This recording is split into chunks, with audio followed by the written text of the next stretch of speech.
Ebuso mo bibi akwa aba edeba Ginyame TV so training issues and some ekoso ewo my Ghana mu na yede bi ebeso mu na February no mu robbery issue bi eba was social media no eso na Kumawood actress Patricia Osei Boateng no ho ebu mu bi sanso na ne kunu as say waka baby Mr. Eric Nchuduku no so eho ebu mu bi na issue no de aba ye ne say Patricia ne kunu Mr. Eric Nchuduku no chese robbery na course no wono ne na leader a chese wo mudie odi animu masame jamfi aye na yenim no Ghana ha no say no the father in law na se bema chese Patricia ne kunu ka enkrofukuo bi ho momokobo no tuo ewie je ne card free ni nsem papa no eto anananom wo ensiedo na same jamfi na se wo free mu na ne din ene Mr. Andrews Amankwaah ne din eno no chese omubo ni tu ewie sanje ne ka ne defininsem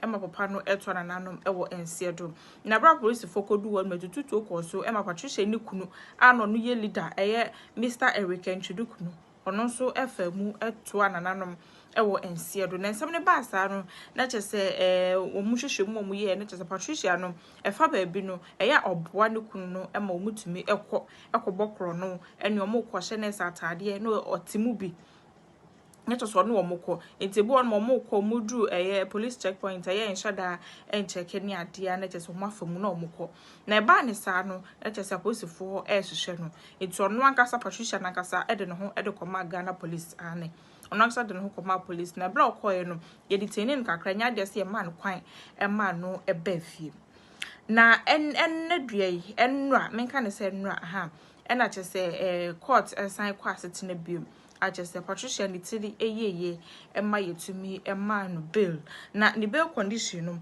ye man bail of 500,000 Ghana cedis with 2 sureties na yede emma no na enra wo court no na chese esewani ense kachire Patricia ebusuafo wo mo eba court pa yi na Patricia obesi owo ye ncheye wawo ne manta afo chese owo ye encheye na wo hwe court ho no mo na chese nsem ya reho na busuafo bebre na era ho nanso bra beto odwa se ya man bill Patricia betimi akofie no na afotumi se ni je kakra aba Patricia nanim enti se nukunu ewu a wewu robbery issue no se Patricia o shemu bi anase o shemu bi no court ama chese ya man bill ema no kofie na ne enu echi no lawyer ekasai na yebekọ ne kwa kotie no lawyer ne nsem na okan ne binum yeba na yatoso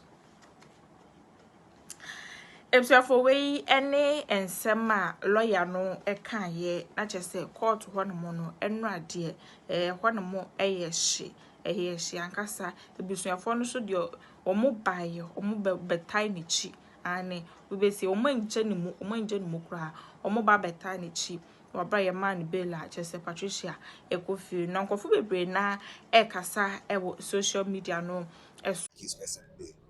And that is in the order of the law. So we are here to start with the case.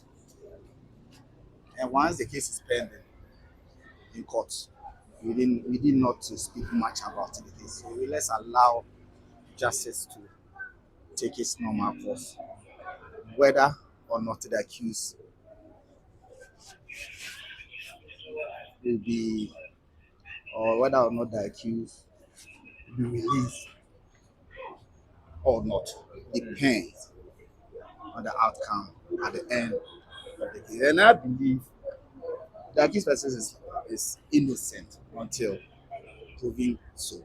So let's wait for the court to determine what the merit of the case. So I can't talk too much. This is what I have to say. What has been going through the minds of your clients since your engagement with them? As you know, my client being an actress and looking at the nature, the media, and whatever that you people are saying out there, I mean, which is not what it is. So she's going through a lot, but she will say true. That's it's normal. She will definitely say true. Including losing of deals and stuff? That one, we'll come to that. Because if he's innocent, it means that he has been accused wrongly. And those of you have been saying any bad things without having any factual evidence to that effect, you face the law accordingly. So let's be You intend watchful. to take on persons Let us be who watchful of whatever that people are saying, depending on this case. you intend to take on persons who have been When it peddling gets there, falsehoods. when it gets there, we will cross. When you get there, we cross. For now, my interest is the release of my client. That is the most important. So when you get there, we will cross. If we intend to do it, we will. If not, we will not. So it's a step on the right direction. So let's wait for the appropriate time. Thank you very much. Confident your client will, secure the bail conditions. Bail condition, yes, they will obey me. Thank you very much. Obey me bail condition.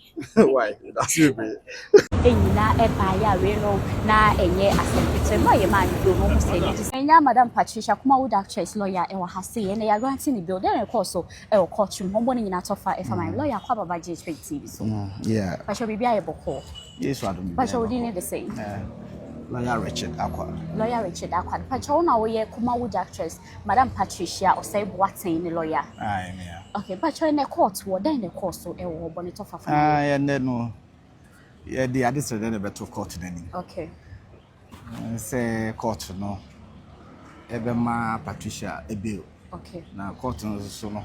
Watie na supreme. okay Ama wa mani be. okay Nti ene no. Ade sade e de ba ya ye be no ananke ye pa ma Madam Patricia. Court leti na supreme. Okay. Court leti na supreme. Inti court a granted the bill. Granted the But your bill no be a disca bi to so yes, nipa me no sureties too. Okay. With justification 500,000 Ghana cedis. Okay. Yeah. Japade. Okay. Yeah, die. Okay. I register or lands commission. We try to say yeah. Meet. Okay. But okay. Courtroom wo na me akasa me wo ho eno a judge no e ka se wa mani bill no me hu say or the bail conditions na ya type to it no sorry say what's record no and I no man no next sense na me record no na ka me pesenka court bi tie senka property no ye mfanye sureties ye mfanye enipa okay nanka ye property na free okay pa sure dent na wo kasa na pepi na property no tibema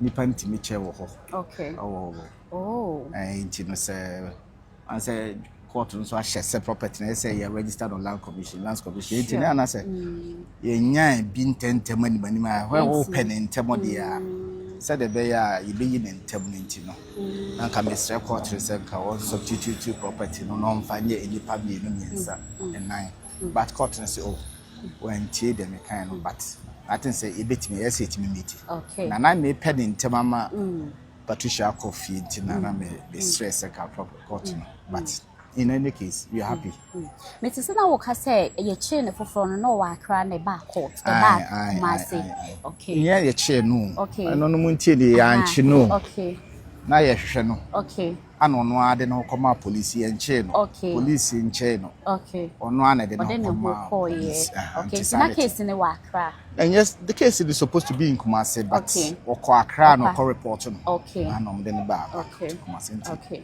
and yeah ade bia but na time ma ko reporting ne ho no charges ben na ye de bo no charges no so cause there's abatement to robbery and one ade na me pa show wadaroma we no woni ne akasa e ma se ne amafo bi kase na oboa ne kunu ne Mr. Duku no so dey yen call ho if you say asem na fe ni ya start okay and some so oboa ne kunu so omwa no edu asem na be prove the evidence abania no be prevent nyanko nti na fe na ye be start case okay okay your next appearance in court here that bearing 21st yes it was 21st of next month okay all right any ensema lawyer no e kan ye na che say court ho no mo no enrade ho no mo eyehye ankasa ebusuafo no so de omo baye omo betai ni chi ane we be say omo nje ni mu kra omo ba beta ni chi wabra ye man bela chese Patricia ekofi na nkofo bebre na ekasa ewo social media no eso say chese bi mo ma hu wo mu din no ebon ma enye din sa na oye because Patricia nyo bia social media no so ye sheda enhu no sa na no odin okasa ne ade yenim say Kumawood actress bebre na social media okoso a ene o ma no odin omo kasa pa yes omo kasa ene dress na entade efie ni ade na omo de kire Patricia ne enyo bia otesa enti anhwe ye a omfa bibi sa akora emfa ensusu no na Ghana fo akasa say chese nye nipa dindin nko a na ewo say ye gini di ha nti say obehu obi dindin no enye no na chese nipa no mom good and say onye good ebi so ka say nukunu ye krofo no so nche so no oba no so krofo bi ebi so say onim hu bi and say onim hu bi na okunu ko adwuma ba say de obebisa no de okoy adwuma kra okoye ye ene de ekọ so nyanso say we mmisa no this ka oba na obedi bidie obesi ye be kan ho ebe kan wo de aka ho ebi enti we ene de a esie ewo court enra Patricia Osei Boateng Kumawood actress and issue ba bonten ni kunu Mr. Eric Nchiduku ba bonten say omo akwa kum Sami Jemfi the father-in-law agene car no aje say ni kunu ni de oni aposi for press so emetu ni be car no mani free mu no enra da ena Patricia a man bill of 500,000 Ghana cedis a BM with 2 sureties enti no meeting conditions no Emma Patricia call a fee way any update about the fasa issue no aha Jinyame TV mpacho ma we fi so be like video no obe share like video no obe share na afi weja comment ho no mo ede mama me did me na mama da si bebre